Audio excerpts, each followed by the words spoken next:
I never thought my life would take the turn it did after my husband passed away. For the longest time, I felt like I was just floating, trapped between grief and the need to somehow keep moving. His absence was everywhere. In the empty chair at the kitchen table, in the silence of the evenings where we used to talk about nothing and everything. And most of all, in that garage he called his sanctuary. For months after the funeral, I avoided it. The garage was his space, not mine. I told myself it was just a room filled with tools and old boxes. But deep down, I knew it carried more weight than that. I could still picture him there, hunched over a workbench, humming absent-mindedly while tinkering with something I never quite understood. That garage was a piece of him, frozen in time, and I wasn't ready to disturb it. But time has a way of forcing you forward, whether you're ready or not. Bills piled up. The house was too big, too heavy with memories, and everyone around me said the same thing. You need to start letting go. So I told myself I'd take a small step. Just one. Selling the garage seemed simple enough. After all, it was just a structure. 4 walls, a roof, nothing more. That's what I believed. Until the day I finally opened that door. I remember the moment so vividly. The key slid into the lock, and my hands trembled as if my body already knew what my mind didn't. When the door creaked open, a rush of stale air hit me, thick with dust and the faint metallic scent of rusted tools. For a second, I just stood there, staring at the dim light filtering through narrow windows. The shadows seemed alive, clinging to corners, stretching across the floor. At first, it was what I expected. Shelves crammed with old paint cans, boxes stacked unevenly, garden tools leaning against the wall. It was cluttered, but ordinary. Still, something inside me whispered that this wasn't just clutter. There was something here, waiting for me. I stepped further in, each footstep stirring tiny clouds of dust. My fingers brushed over boxes, labels faded from time. Most of them held nothing but junk, old manuals, broken parts, things that should have been thrown out years ago. But then my eyes caught on one box, shoved far into the corner, sealed with layers of tape. Unlike the others, this one seemed deliberate, almost hidden. I dragged it into the light, my heart pounding harder with every tug. The tape resisted, as though it wasn't meant to be opened. When I finally pried it apart, what I saw inside made my stomach twist. Photographs. Dozens of them. Not of us, not of family or friends. Strangers. People I had never seen before, captured in ordinary moments. Walking down sidewalks, standing in front of houses, sitting on park benches. None of them looked posed. In fact, it was clear they hadn't even known they were being photographed. My throat went dry. Why would my husband have these? Who were these people? As I flipped through them, I noticed something that made my blood run cold. Red ink.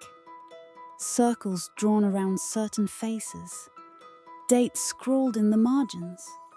Some photos had entire families crossed out. My hands shook so badly that I almost dropped them. It didn't make sense. None of this made sense. I wanted to stop. I wanted to shove the box back into that corner and pretend I had never seen it. But I couldn't. Something inside me needed to know more. No matter how much it terrified me. That's when I saw the metal box beneath the top. Smaller, locked, but heavy, With trembling fingers, I pried it open. Inside were documents, letters, reports, papers yellowed with age. And what they revealed sent chills crawling across my skin. They weren't random notes. They were records. Records of disputes, complaints, and incidents tied to families in our neighborhood. Families who didn't look like us. Families who, one by one, had disappeared, moved out, or been forced away. I sat there on the cold concrete floor, surrounded by secrets I didn't want but couldn't ignore. My husband, the man I had trusted with every piece of me, had been keeping evidence of something dark, something hateful. And then, buried at the bottom of the metal box, I found an envelope. My name was written on the front, in his unmistakable handwriting. I froze. My breath caught in my chest as the garage seemed to fall silent around me. That envelope wasn't just paper. It was a key to whatever truth he had tried to leave behind for me. With shaking hands, I tore it open. And as I began to read the first line, I realized my world was about to change forever. When I unfolded that envelope, I could feel my pulse hammering in my ears. My husband's handwriting stared back at me, so familiar. Yet in this moment, it felt like it belonged to a stranger. The words were careful, almost rehearsed, as if he had thought long and hard about what to leave behind. At first, it read like a farewell. He wrote about love, about regrets, about how he wished he could still be here to guide me through the storms of life.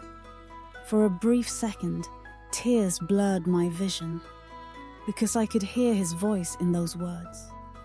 But then, as the sentences went on, the tone shifted.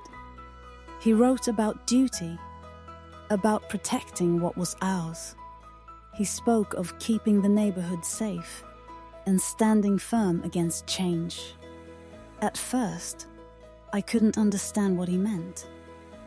But as I read further, the message became undeniable. He wasn't just talking about neighbors, or safety, or pride. He was talking about people. People he believed didn't belong. Families who were targeted, singled out, and driven away. The photos, the documents, it all connected now. My husband had been part of something. Not just part of it. He had kept records, evidence, as though it was a legacy worth passing down. The thought made my stomach churn. The man I had loved for so many years, the man I thought I knew better than anyone else, had built a life alongside me while hiding this darkness. I dropped the letter on the floor and pressed my hands to my face, trying to breathe. My mind flashed back to all the families who had left over the years, the quiet moving trucks in the middle of the night, the unanswered questions I used to ask. I had told myself it was coincidence, that life was simply pulling people in different directions. But no, this was deliberate. My husband had been part of driving them out. A chill crept over me as another thought formed. If he had left this letter for me, did he at all expect me to agree with him? To understand? To continue what he started? Or had he written it out of guilt? A desperate attempt to confess after it was too late to make amends. I wanted to scream, to tear the letter into pieces, to throw the whole box into the fire and pretend none of it existed. But the truth sat heavy in my hands. To destroy it would be to erase what those families endured. And deep down, I knew, couldn't do that. Still, fear wrapped around me like a noose. If my husband had been involved in this, who else was? Was he working alone, or was there an entire group still out there? The thought of them watching, waiting, realizing I had uncovered their secrets made my skin crawl. What if they found out I had the box? What if they decided I needed to be silenced too? I shoved the papers back into the metal box, locked it, and dragged it into the house. For days, I couldn't bring myself to look at it again. I carried the weight of that letter everywhere. In my chest, in my sleepless nights, in the way I jumped at every shadow outside my window. I felt like I was living in two worlds. The one where I was just a grieving widow trying to move on, and the one where I was holding evidence of hate that had scarred my community for years. I started remembering little things I had ignored. The nights my husband came in late from the garage, smelling of cigarette smoke he never used to touch. The hushed conversations on the phone that ended the moment I walked into the room. The times he dismissed my questions about the Johnsons, the Garcias, the Woos, families who vanished from our block without a word. I used to think he was just being private, maybe even tired of neighborhood drama. But now I saw the truth behind his silence. One evening, I sat at the kitchen table with the letter spread in front of me. My hands shook as I traced the ink over and over, as though I could somehow pull different words out of the page. But the meaning was clear, and no amount of wishing could change it. My husband had been part of something cruel, something hateful. And now, by discovering it, I was part of it too. The question that haunted me was simple, but unbearable. What am I supposed to do with this? If I kept it hidden, no one would ever know. The families who had suffered would stay voiceless, their pain buried in silence. But if I exposed it, if I turned it over to the world, then I risked everything. The image of the man I loved would be destroyed. My memories of our marriage would be shattered. And worse, I didn't know what kind of retaliation might follow. My chest ached as I thought of the neighbors who were still here. Did they know? Did they suspect? Or had they, like me, simply chosen not to see? For the first time, I felt afraid in my own home. Not just of the garage, or the letter, or the memories of my husband, but of the shadows of people I didn't know. The others who were part of this. The ones who might realize I had uncovered their secrets. That night, I locked every door, every window. I sat in the living room with the metal box by my side, staring into the dark, waiting for something to happen. And as the hours dragged on, a chilling thought kept repeating in my mind. Maybe it already has.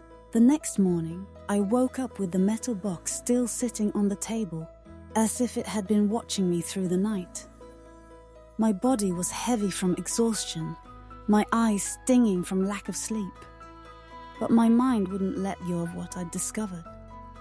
The photographs, the red ink, the letter with my name on it.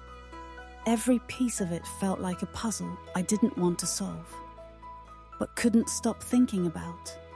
I made coffee, though it tasted like ash on my tongue, and sat down across from the box again. It was almost mocking me, daring me to open it once more. And of course, I did. This time, I sorted through the photographs more carefully, laying them out across the table in rows. Men, women, children, families standing proudly in front of homes that weren't theirs anymore. I recognized some faces. I remembered a little boy who used to ride his bike past my house, waving every time. I remembered a woman who used to work at the school down the street. They were all gone now, their smiles frozen in photographs that had no business being in my husband's garage. Then I opened one of the folders I hadn't dared to touch the first night. Inside were typed pages, almost like reports, with notes scrawled in the margins. My husband's handwriting. The words cut me like knives, pressure applied. Property listed for sale. Problem handled. And beneath one report, a phrase circled 3 times in dark ink. They won't bother us again. My hands went cold. I pushed the papers away as though they might burn me. This wasn't just prejudice or whispered hatred. It was action. Coordinated, deliberate action against people who had done nothing but live their lives. I thought about the Garcia family. They lived 2 doors down from us for almost 5 years. One day, without warning, they were gone. No goodbye. No explanation. I remembered asking my husband if he knew what happened. He shrugged. Say though, then maybe they found a better place. Maybe they didn't like it here. I believed him. I wanted to believe him. But now I knew the truth. I felt sick. My stomach twisted so hard I thought I might collapse. The house suddenly felt too small, too suffocating, like the walls themselves were pressing in on me. My husband had built a life with me while tearing apart the lives of others. How could I have been so blind? For hours I paced the kitchen, torn between anger and grief, fear and disbelief. I wanted answers, but I also dreaded what more I might find. And then another thought crept in, an even darker one. If my husband had kept all this, if he had recorded it so carefully, then maybe he wasn't alone. Maybe others in this town had their own boxes, their own files. Maybe this wasn't just him. It was bigger. The weight of that realization left me shaking. Suddenly, the idea of going outside, of facing my neighbors, felt dangerous. What if some of them were part of this? What if they already knew that I knew? That evening, I tried to distract myself by tidying the house, but nothing worked. My eyes kept drifting toward the garage, as if it were calling me back. And eventually, I gave in. I grabbed a flashlight and stepped inside again. The shadows were deeper now, the air even heavier.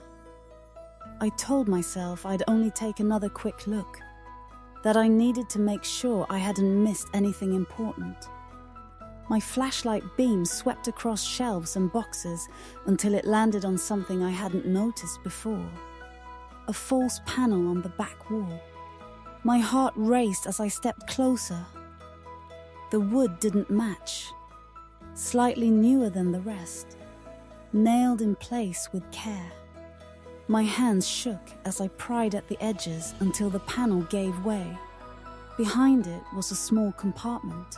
Inside was another stack of documents. But these weren't like the others.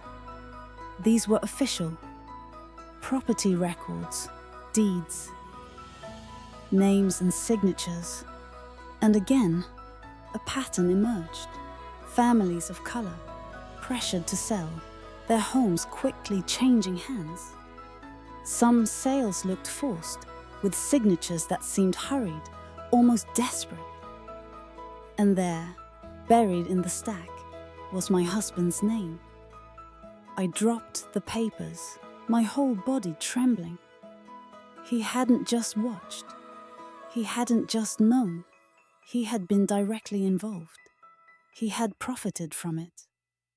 Tears filled my eyes as I stumbled back, nearly tripping over an old toolbox. The man I thought I had known, the man I loved, had been building a legacy not of love, but of hate. And now it was in my hands, heavy and suffocating. I couldn't breathe. I rushed out of the garage, slamming the door behind me, as though shutting it would erase everything I'd just seen. But of course, it didn't. The images clung to me, the faces in the photographs, the red ink circles. the deeds with his signature. That night, sleep was impossible. Every creak of the house made me flinch. Every passing car sent chills racing down my spine. What if someone came for the box? What if someone knew I had uncovered it? My husband might have been gone, but the people he was connected to, they were still out there. I sat by the window, watching the streetlights flicker, clutching the envelope with my name on it, like it was both a curse and a lifeline. My husband's words echoed in my mind, protect what is ours. But whose ours? Certainly not mine. Not anymore. And as the night stretched on, I realized something that made my heart sink deeper than ever. This wasn't just about my husband's past. This was about the present. About what might still be happening right now, all around me. And if I stayed silent, wasn't I just as guilty as him? I thought I had seen the worst of it. The photographs, the red ink, the property deeds signed under pressure. But nothing could have prepared me for what I discovered next. After a sleepless night, I woke with a knot in my stomach, the kind that told me I couldn't avoid the garage any longer. Something inside me needed answers, no matter how terrifying they might be.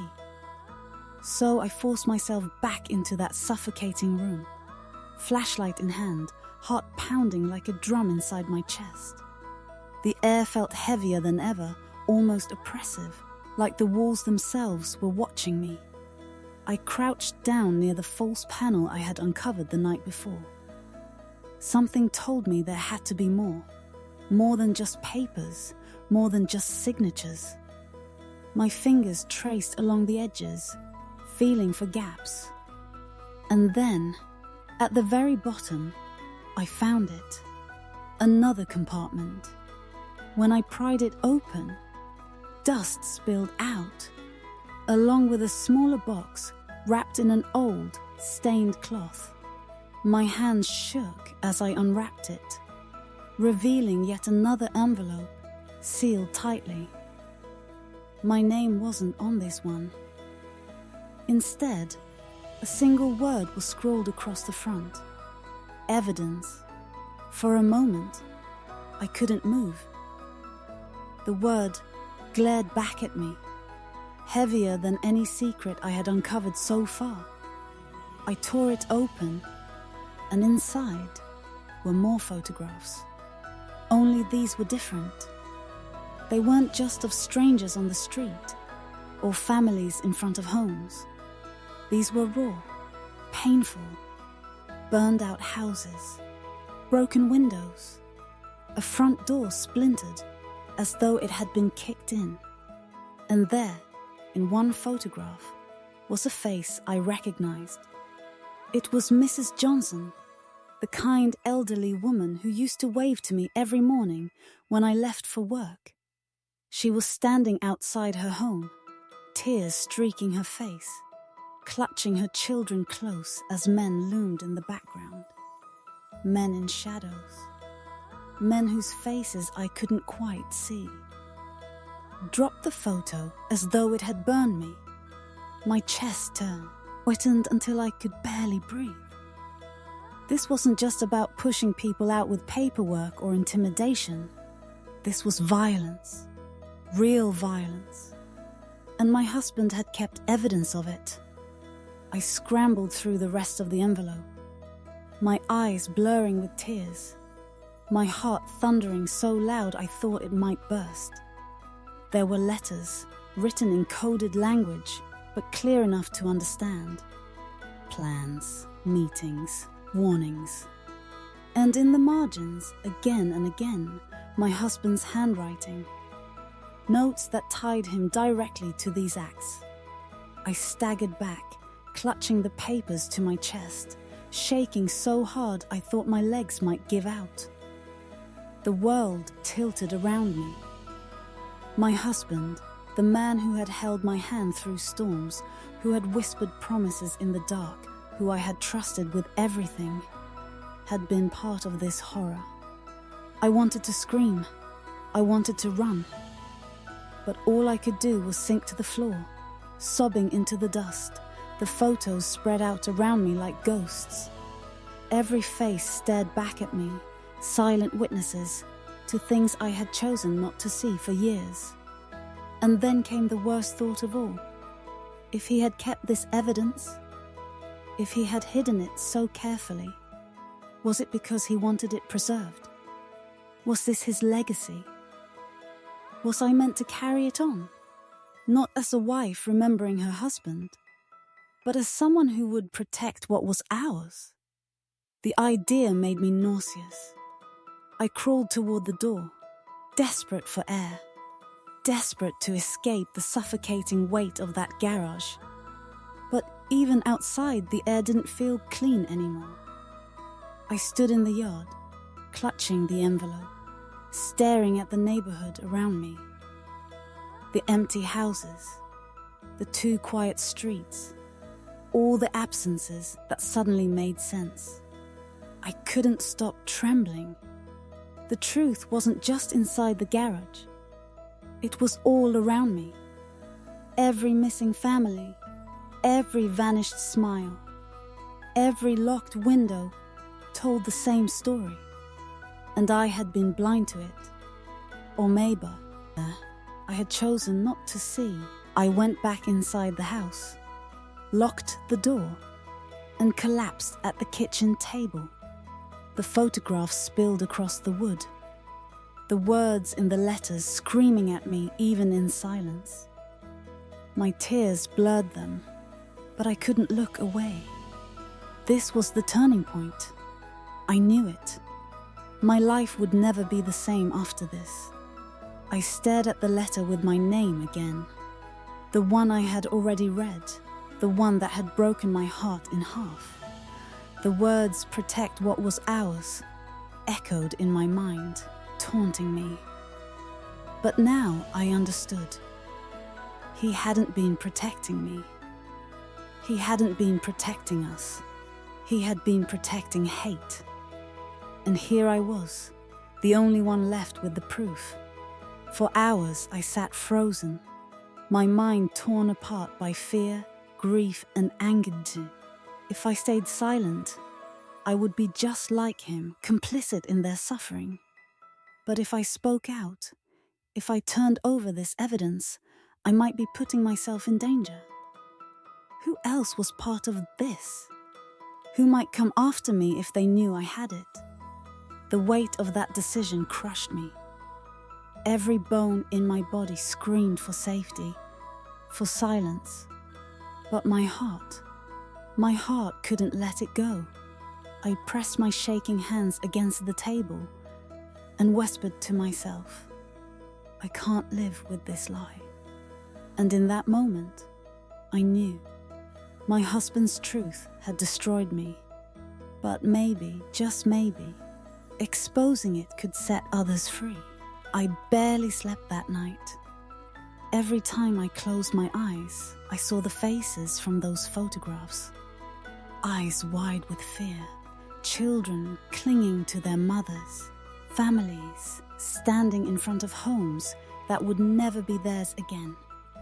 Their silent cries echoed in my mind, louder than any dream. And in between them, I saw my husband's handwriting, sharp and deliberate, his notes marking every cruel act. By morning, my body felt heavy, but my heart was clear. I couldn't carry this alone. I couldn't let his secrets rot in that grudge, while the people he helped drive away remained invisible.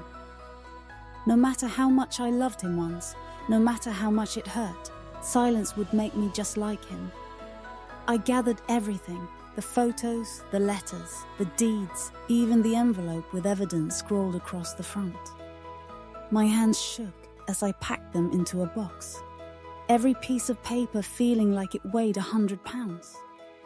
For a moment, I hesitated. What if I was wrong? What if I was putting myself in danger? But then I thought of Miss Johnson's tear-streaked face, the burned homes, the empty streets, and I knew I wasn't wrong. I was late, too late, driving to the local paper. My stomach churned so violently I thought I might turn back. I gripped the wheel so tight, my knuckles ached. But deep down, I understood. There was no turning back anymore. Not for me. Not for them. When I finally placed the box in front of the editor, I thought my heart would explode out of my chest. His hands rifled through the papers slowly, his expression shifting from confusion to disbelief to horror. He asked me if I understood what I was giving him. I nodded, even as tears filled my eyes. I told him I couldn't live with this truth in silence anymore. The days that followed were a blur of noise, headlines, and whispers. My husband's name, once respected in the neighborhood, now dripped with disgrace.